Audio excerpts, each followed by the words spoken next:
मेरी माता जी बहुत अच्छी थी जी। क्योंकि मेरी उम्र में तो मेरे पिताजी तो 4 साल का था, उसी टाइम गुजर गए थे। सब लालन पालन सब कुछ मेरी माँ ने सिखाया और उनसे ही जो शिक्षा पाई वही आज उनका फल है। वही मुझे इस चीज़ के लिए प्रेरित करती थी कि गुरु के पास जाना चाहिए, सत्संग में जाना चाहिए। वो जाती थी और जिनको मेरी माँ ने गुरु बनाया उन्हीं को मैंने गुरु बनाया।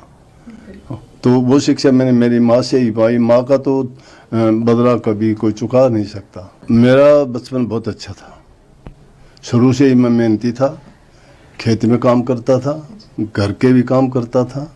खेत में मेरी माँ की मदद करता, घर में आके जितना भी दूसरे काम होते मुझे करने पड़ते थे। साथ साथ पढ़ाई, अच्छा स्पोर्ट्समैन था और उसके साथ साथ मैंने कभी किसी काम से जी नहीं चुराया।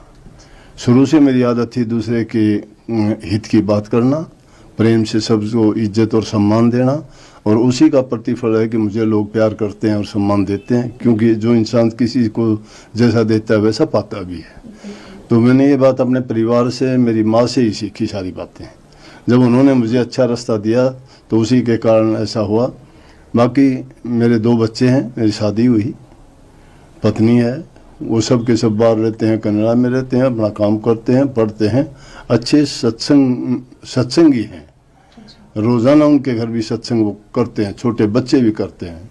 बॉर्न कैनेडियन होते हुए भी उनकी आप वाणी शब्द उनके मुंह से जब सुनोगे तो आप भी सुन के कहोगे कि वाकई में जो है माँ बाप का और उनके बुज़ुर्गों का प्रभाव उनकी संतान पर होता है। तो एक दर्पण की तरह से वो अच्छा दिखाई देता है। तो मेरा बचपन भी एक आम बचपन, गांव में रहता था, 8 क्लास तक गांव में पढ़ा था। उसके बाद 12 किलोमीटर भिवानी शहर पड़ता था, साइकिल पे जाता आता, गर्मी का टाइम। तो लेकिन फिर भी बड़ा अच्छा था और बड़ा आनंदपूर्ण जीवन था। तो आज से 72-73 साल पहले की बातें हैं। तो टाइम तो ऐसा था ही, वो सबके साथ ऐसा था, लेकिन आज वक्त बहुत अच्छा है। इंसान को सब चीज़ें सुलभ हैं। अब तो इलेक्ट्रॉनिक का ज़माना आ गया, टेलीफोन है, टेलीविज़न है, बिजली है। हम तो पढ़ते थे जब दिया लगा के उसकी रोशनी में पढ़ते थे। तो ये जीवन की कहानी है।